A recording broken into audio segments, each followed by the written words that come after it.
हरे कृष्णा। हम लोग श्रीमद् भगवत गीता की महिमा के विषय में चर्चा कर रहे हैं। पिछले कल हम लोगों ने वैष्णवीय तंत्र सार में उल्लेखित गीता की महिमा के विषय में चर्चा की। तो आधी हम कर पाए, तो उससे आगे की चर्चा आज हम करेंगे। तो इससे पहले कि हम ये चर्चा शुरू करें, कृपया आप सब लोग मेरे साथ मंगलाचरण पढ़िए। ओम अज्ञानतिमिरान्धस्य ज्ञानाञ्जनशलाकया चक्षुरुन्मिलितं येन तस्मै श्रीगुरुवे नमः। श्रीचैतन्यमनोभीष्टं स्थापितं येन भूतले स्वयं रूपः कदा मह्यं ददाति स्वपदान्तिकम्।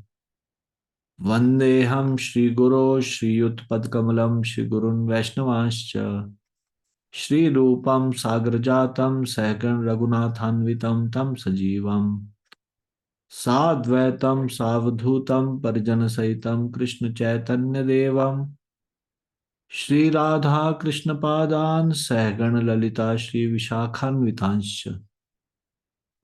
हे कृष्ण करुणा सिंधो दीनबंधो जगतपते गोपेश गोपिका कांत राधा कांत नमोस्तुते। तप्त कांचन गौरांगी राधे वृंदावनेश्वरी वृषभानुसुते देवी प्रणमामि हरिप्रिये। वाञ्छाकल्पतरुभ्यश्च कृपा सिन्धुभ्य एव च पतितानां पावनेभ्यो वैष्णवेभ्यो नमो नमः। जय श्री कृष्ण चैतन्य प्रभु नित्यानंद श्री अद्वैत गदाधर श्रीवासादि गौर भक्तवृंद। हरे कृष्ण कृष्ण कृष्ण हरे हरे, हरे राम राम राम हरे हरे। श्रीमद् भगवद गीता का महात्म्य वैष्णवीय तंत्र सार में। तो कल हमने यहाँ समाप्त किया था। भगवत गीता संपूर्ण विश्व में अत्यधिक सम्मानित सभी शास्त्रों का सार तथा सभी नीति विषयक शिक्षाओं का स्रोत है। उससे आगे योधीते विष्णु पर्वाहे गीताम श्री हरिवासरे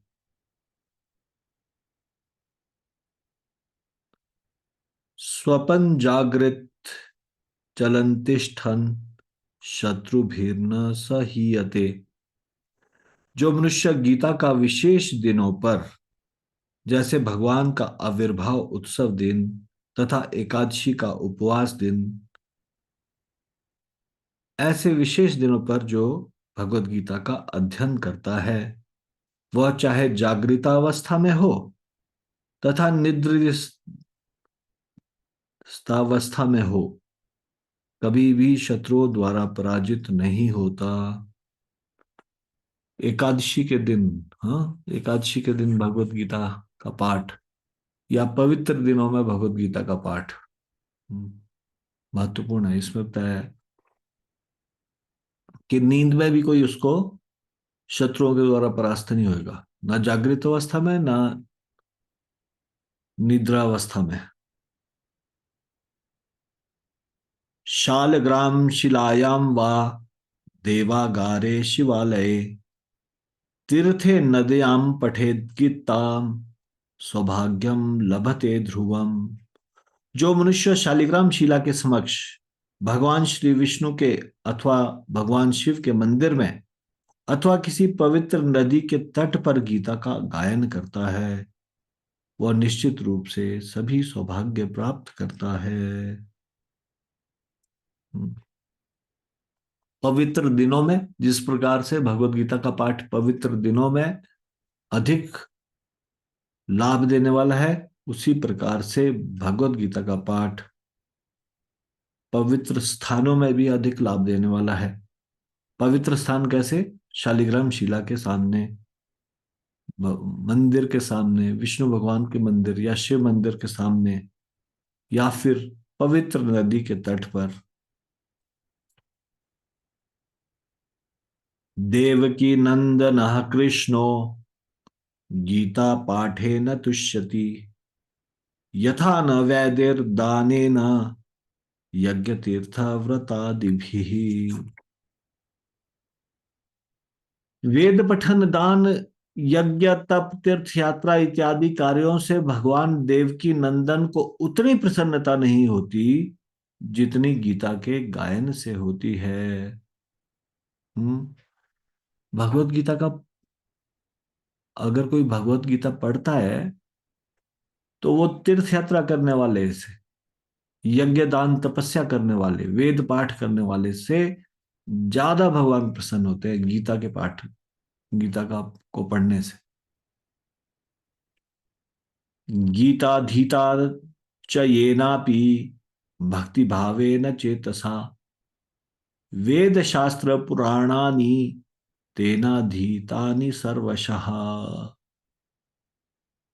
जो अनन्य भक्ति पूर्वक गीता का अध्ययन करता है उसका वेद पुराण आदि समस्त शास्त्रों का सर्वांगीण तथा परिपूर्ण अध्ययन संपन्न होता है। मतलब गीता अध्ययन करने मात्र से उसने, समझ लो, वेद और पुराण इत्यादि का पाठ कर लिया, समस्त शास्त्रों का पाठ कर लिया, अगर वो अनन्य भक्ति पूर्वक गीता का अध्ययन करता है। और फिर उसके बाद बता रहे हैं, योग स्थाने सिद्धपीठे शिलाग्रे सत्सभा सुचा यज्ञे च विष्णु भक्ताग्रे पठन सिद्धिम पराम लभेत। यदि कोई पवित्र तीर्थ तीर्थ स्थल में शालिग्राम शिला के समक्ष संत जनों की सभा में यज्ञ कार्यों में तथा भगवान विष्णु के अनन्य भक्त के समक्ष गीता का भक्ति पूर्वक गायन करता है उसे मनुष्य जीवन की परिपूर्णता प्राप्त होती है। तो ये सारे के सारे क्या क्या स्थान बताए, महत्वपूर्ण स्थान बताए जिनके सामने गीता पढ़ने से मनुष्य जीवन की परिपूर्णता प्राप्त होती है। पवित्र तीर्थ स्थल में, शालिग्राम शिला के सामने, संत सज्जनों की सभा में, या यज्ञ कार्यों में, या भगवान विष्णु के अनन्य भक्त के सामने। इन इन स्थानों में यदि कोई गीता का पाठ करता है तो उसे मनुष्य जीवन की परिपूर्णता प्राप्त होती है। गीता पाठंच श्रवणम यह करोति दिने दिने कृत्वो वाजिमेधाद्यः कृतास्तेन सदक्षिणा। जो प्रतिदिन नियमित रूप से गीता का श्रवण तथा गायन करता है उसने अश्वमेध आदि सभी यज्ञ किए हैं, मतलब सारे यज्ञों का फल उसको प्राप्त हो गया, तथा उन यज्ञों का फल भी प्राप्त किया है यह जानना चाहिए। मतलब उसने सारे अश्वमेध आदि यज्ञ किए हैं और उन यज्ञों का फल भी प्राप्त किया है। जो प्रतिदिन नियमित रूप से गीता का श्रवण तथा गायन करता है। यह शृणोति च गीतार्थ कीर्त्यत्येव यह परम श्रावये च परार्थे सप्रयाति परम पदम। जो मनुष्य गीता महात्म्य का ध्यान पूर्वक श्रवण तथा गायन करता है और दूसरों को बताता है उसे सर्वोच्च गति प्राप्त होती है। अब जो ये गीता का महात्म्य है, अगर आप, भगवत गीता से तो लाभ है ही है, परंतु यदि गीता का महात्म्य भी अगर आप ध्यान से सुन रहे हैं, अगर, यानी कि आप सब लोग जो गीता के महात्म्य को ध्यान से सुन रहे हैं या फिर गीता का महात्म्य का गायन कर रहे हैं, इस गीता के महात्म्य को पढ़ रहे हैं या सुन रहे हैं, या फिर दूसरों को बता रहे हैं, तो उसको सर्वोच्च गति प्राप्त होती है। गीतायाः पुस्तकं शुद्धं योऽर्पयत्येव सादरात् विधिना भक्ति भावेन तस्य भार्या प्रिया भवेत्।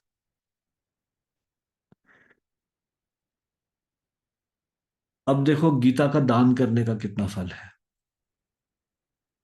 गीता का दान करने का फल बता रहे हैं यहाँ पे।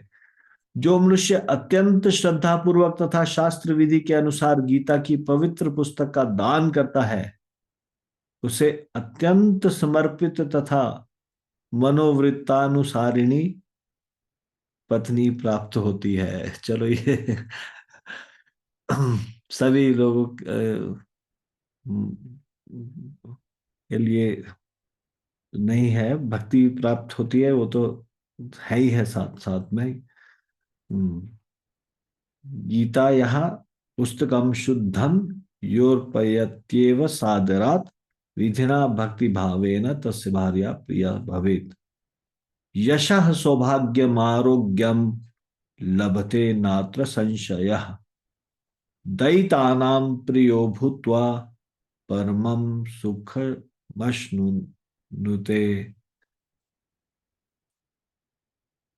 निसंशय रूप से वह कौन जो भगवत गीता को दान करता है कीर्ति सौभाग्य तथा आरोग्य प्राप्त करता है। हम्म, उसे अपने स्वजनों से अत्यंत स्नेह प्राप्त होगा तथा दिव्य आनंद की भी प्राप्ति होगी। अब जहां पे गीता का पूजन किया जाता है वहां क्या होता है?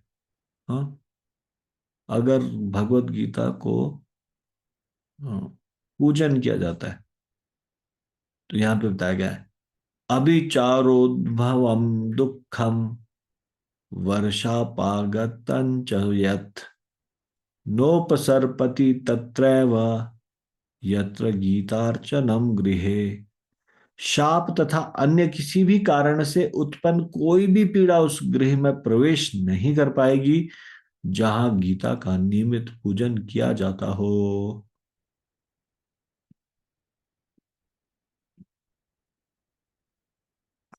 तो कोई भी दोष की कोई किसी भी प्रकार का दोष उसको नहीं लगेगा, कोई भी पीड़ा उस गृह में प्रवेश नहीं कर पाएगी।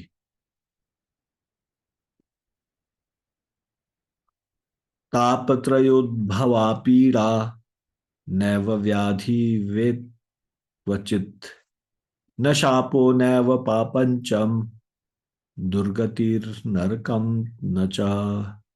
उस गृह में कभी भी त्रितापों का, रोगों का, शाप तथा पाप का, दुर्भाग्य तथा नारकीय परिस्थितियों का प्रभाव नहीं रहेगा।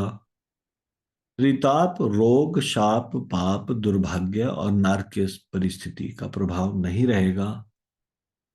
विस्फोटकादयो देहे न बाधन्ते कदाचन लभेत कृष्ण पदे दास्याम भक्तिं चाव्यभिचारिणीम। उस घर में कोई भी किसी भी संसर्ग जन्य रोग से संक्रमित नहीं होता। उस घर के सभी लोगों को भगवान श्री कृष्ण की विशुद्ध भक्ति प्राप्त होती है।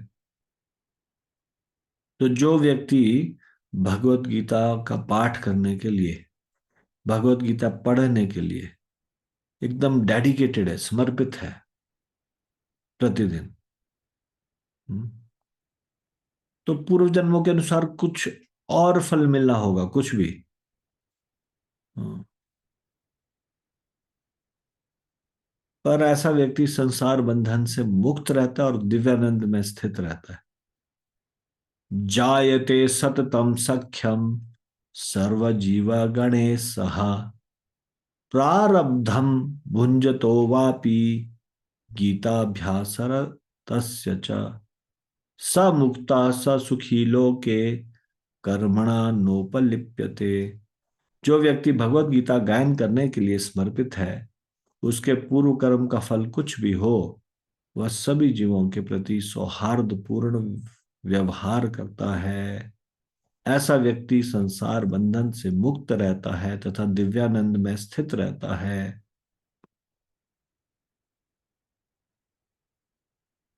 अगर मान लीजिए कुछ जघन्य पाप भी हो जाए ऐसे व्यक्ति से जो प्रतिदिन गीता का पढ़ता है, तो भी उससे अबाधित रहता है वो। महापापाति पापानि गीताध्यायी करोति चेत न किंचित स्पृश्यते तस्य नली नीदलम भसा। यद्यपि गीता अध्ययन में संलग्न व्यक्ति से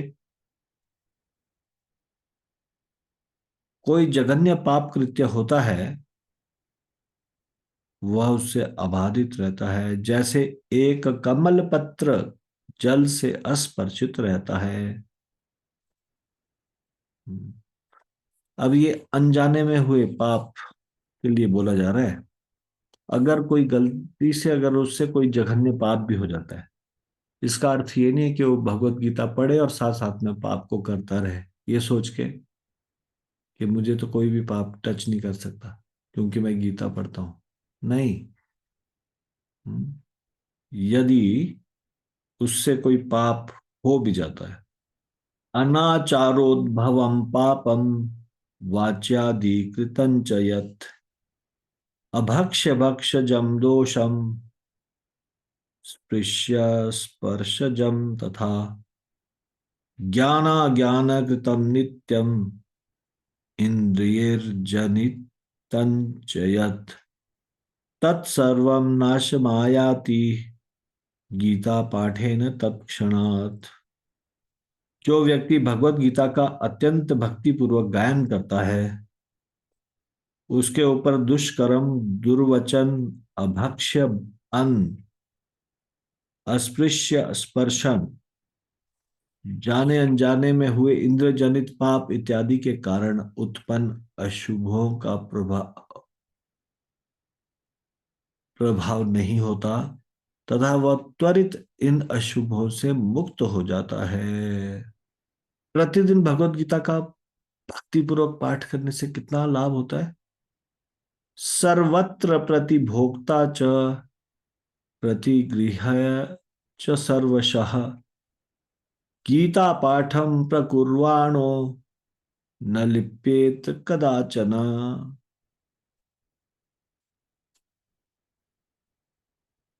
जो भगवत गीता का अत्यंत भक्तिपूर्वक पठन करता है, वह किसी भी जगह का अन्न स्वीकार करने पर तथा उपहार स्वीकार करने पर प्रभावित नहीं होता।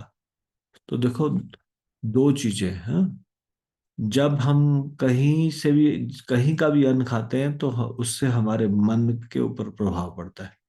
इसलिए हर जगह व्यक्ति को अन्न ही ग्रहण करना चाहिए। हाँ। पहले के समय में कहावत होती थी ना, जैसा खाए अन्न वैसा होए मन, और जैसा पिए पानी वैसी होए वाणी। सुना है आप लोगों ने इस तरह से? हाँ। तो अन्न का बड़ा प्रभाव पड़ता है। पाप पूर्ण कमाया गया अन्न, उससे पाप पूर्ण विचारों का जन्म होगा। और उसी तरह से उपहार,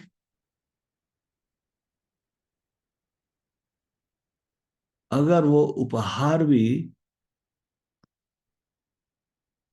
पाप पूर्ण ढंग से है या अनुचित तरीके से है, तो उससे भी व्यक्ति को प्रभाव पड़ता है। हाँ। तो किसी भी जगह का अन्न स्वीकार करने पर तथा उपहार स्वीकार करने पर प्रभावित नहीं होता है।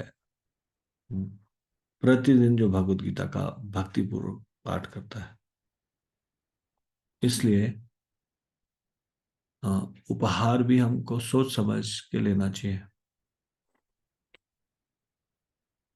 रत्नपूर्णाम महिम सर्वाम प्रतिगृह्या विधानतः गीता पाठेन चैकेन शुद्ध स्फटिक वत् सदा। जो कोई मूल्यवान रत्नों से भरी हुई इस पृथ्वी का अनधिकृत स्वामित्व प्राप्त करता है, उसका हृदय भी केवल गीता के गायन से स्फटिक की तरह स्वच्छ हो जाता है। यस्यांतःकरणं नित्यं गीतायां रमते सदा। सहसाग्निक सदा जापि क्रियावान स च पंडितः। जिस व्यक्ति का हृदय सदैव अत्यंत आनंद पूर्वक गीता में रमण मान रहता है, वह वास्तविक विद्वान है और उसने सभी यज्ञ साधन पूर्ण किए हैं। ऐसा व्यक्ति सदैव अपने कार्यों में कुशल रहता है। दर्शनीय स धनवान सह योगी ज्ञानवानपि स एव याज्ञिको याजी सर्व वेदार्थ दर्शकः। ऐसे व्यक्ति के दर्शन मात्र से सभी लाभान्वित होते हैं। कैसे व्यक्ति के, किस के बारे में बात हो रही है? जो गीता में जिसका हृदय एकदम से रमा रहता है। हम्म। ऐसे व्यक्ति के दर्शन मात्र से सभी लाभान्वित होते हैं। ऐसा व्यक्ति एक योगी तथा विवेकशील होता है, अतः वह वास्तव में कीर्तिमान होता है। वह सभी यज्ञों को जानता है तथा यज्ञ कर्मों में युक्त है। वह सभी वेदों के तात्पर्यों को जानता है। जहां पे गीता विद्यमान है, गीता का ग्रंथ, और नियमित रूप से गीता गायन किया जाता है। गीता यहाँ पुस्तकम यत्र नित्य पाठश्च वर्तते तत्र सर्वाणि तीर्थानि प्रयागादीनि भूतले। जहाँ गीता का ग्रंथ विद्यमान है तथा नियमित रूप से गीता गायन किया जाता है, वहां प्रयाग आदि सभी तीर्थ स्थल उपस्थित है। निवसन्ति सदा देहे देहशेषेऽपि सर्वदा सर्वे देवाश्च ऋषयो योगिना देह रक्षकाः। जो नियमित रूप से गीता का अध्ययन करता है, उसके शरीर में सभी देवता, योगी तथा ऋषि मुनि पालक के रूप में मृत्यु के समय भी उपस्थित रहते हैं। हम्म।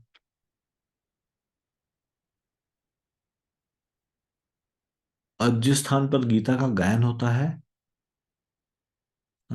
गोपालो बाल कृष्णोपि नारद ध्रुव पार्षदे सहायो जायते शीघ्रम यत्र गीता प्रवर्तते। जिस स्थान पर गीता का गायन होता है, हम्म, वहां गोपालक भगवान श्री कृष्ण,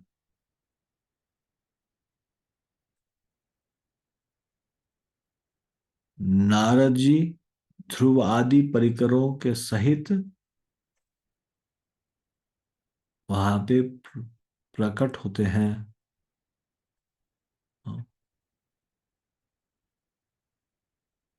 यत्र गीता विचारश्च पठनम पाठनम तथा मोदते तत्र श्री कृष्णो भगवान राधया सह। जहां गीता का अध्ययन होता है, गीता के ऊपर विचार विमर्श होता है, गीता का पठन होता है, पाठन होता है, मोदते तत्र श्री कृष्णो, मतलब आनंद से वहां पे उपस्थित होते हैं। कौन? भगवान श्री कृष्ण।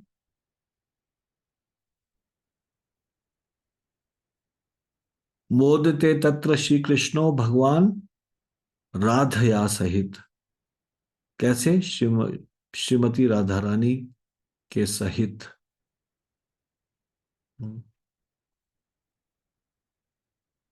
श्री भगवान उवाच। फिर भगवान जी बोलते हैं यहां पे, गीता में हृदय पार्थ गीता में सारमुत्तमम गीता में ज्ञानम मृत्युग्रम गीता में ज्ञानम अव्ययम। पूर्ण पुरुषोत्तम भगवान श्री कृष्ण ने कहा, हे पार्थ, गीता मेरा हृदय है। गीता में हृदयम पार्थम, हे पार्थ, गीता मेरा हृदय है। गीता में सारम उत्तमम।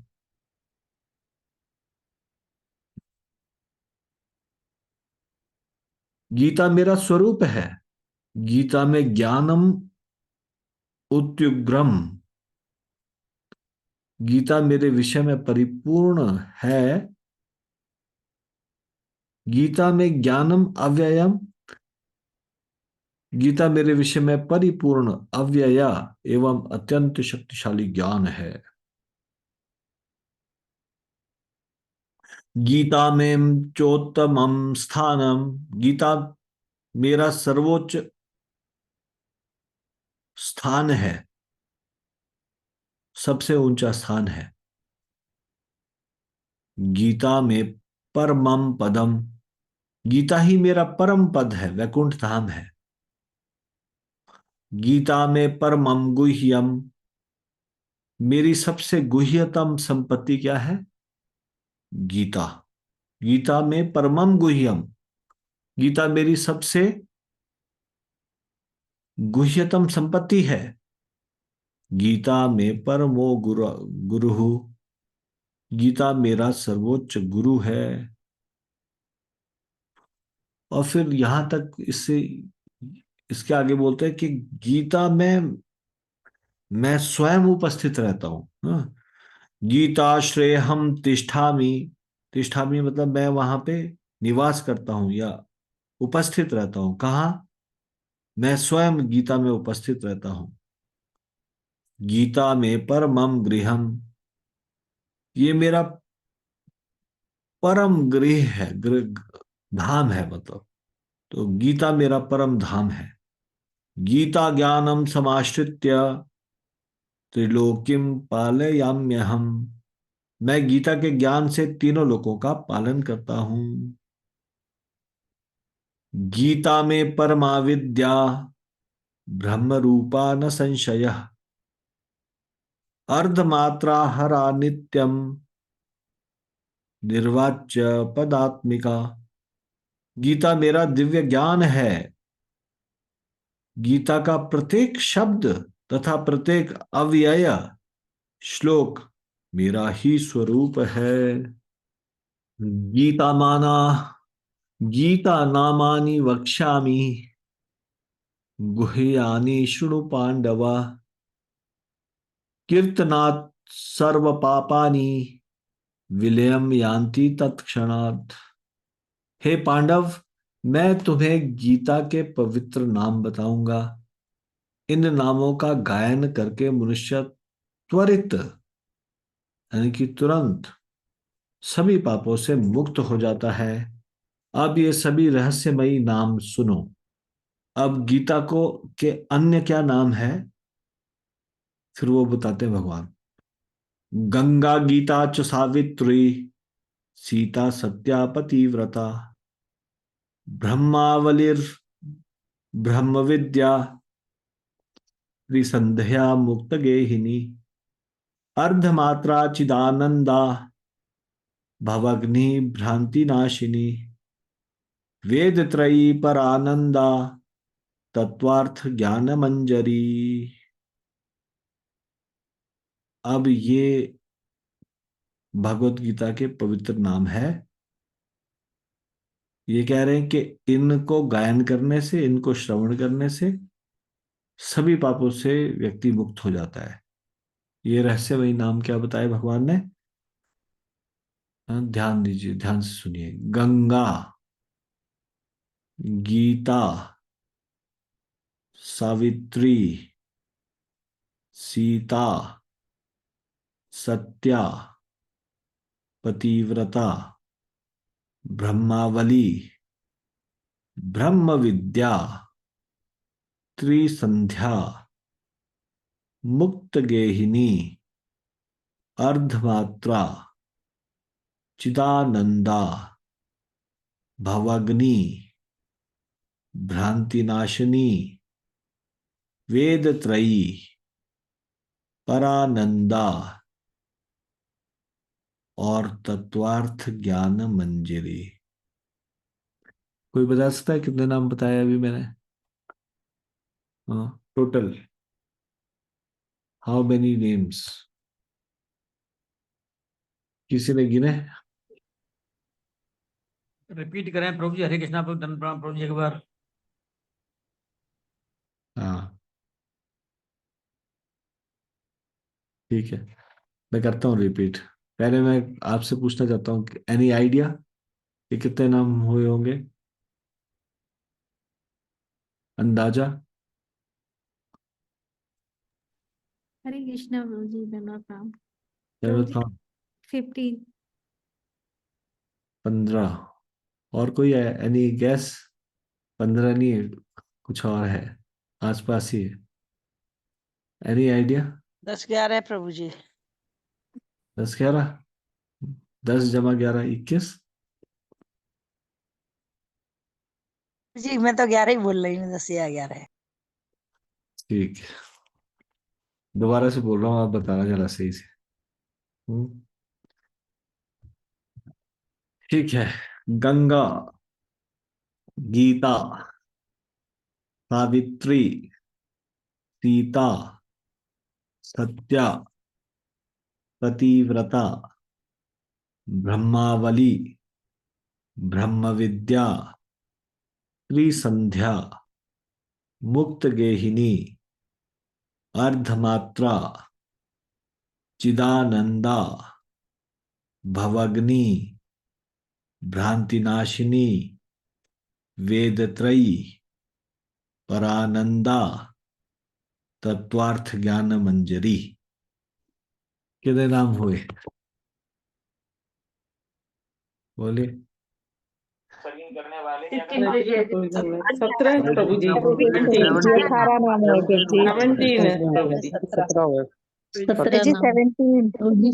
हरे कृष्णा प्रभु जी, धन्यवाद प्रणाम। 17 है। 18 कितने वो? 18 कौन? कितने वो लोग बोल रहे हैं 18?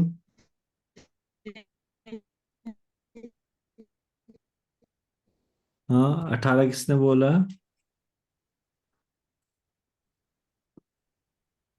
17 नाम हुए, 17। 17 हाँ, ये नाम क्या है? कौन से नाम है ये भगवत गीता के पवित्र नाम है, यानी कि भगवत गीता के अन्य नाम है। जैसे तुलसी के नाम होते हैं ना, 8 नाम है तुलसी के, है ना, जो अन्य नाम है। तो ये भगवत गीता के, इससे पहले क्या बोला भगवान ने? पिछला श्लोक बोल रहा हूं मैं। हे पांडव, मैं तुम्हें गीता के पवित्र नाम बताऊंगा। इन नामों का गायन करके मनुष्य त्वरित सभी पापों से मुक्त हो जाता है। अब ये सभी रहस्यमयी नाम सुनो।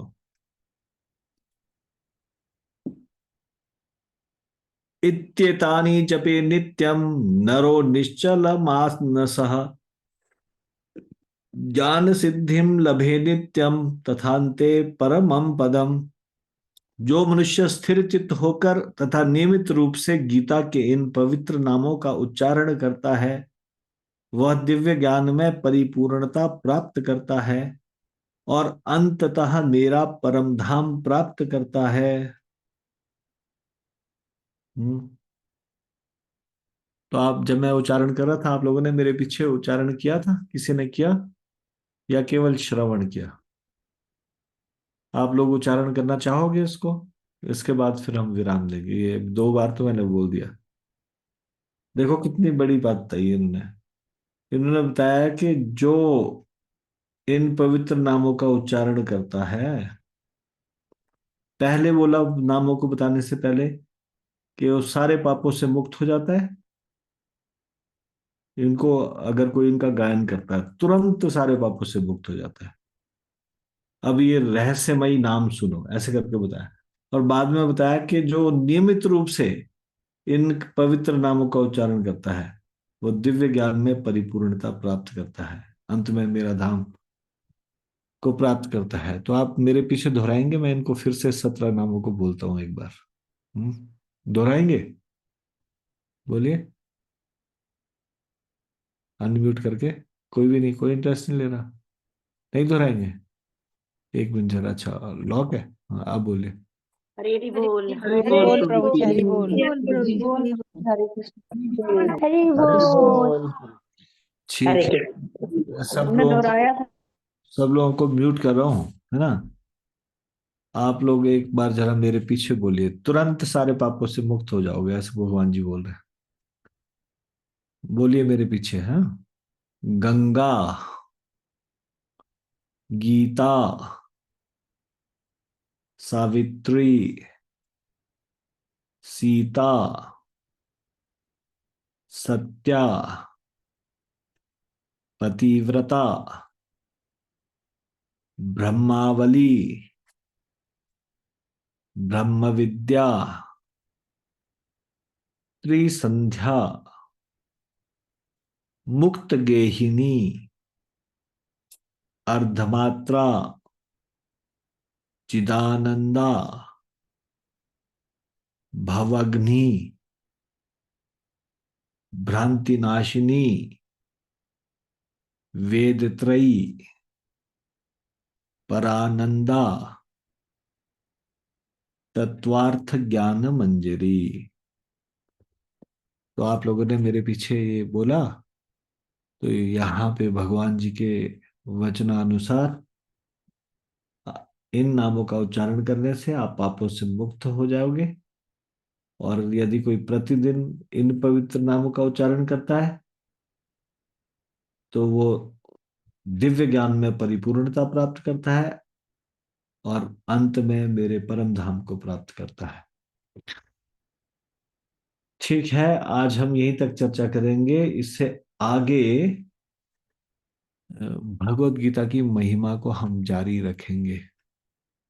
हम्म, ठीक है। हरे कृष्ण प्रभु जी, दंडवत।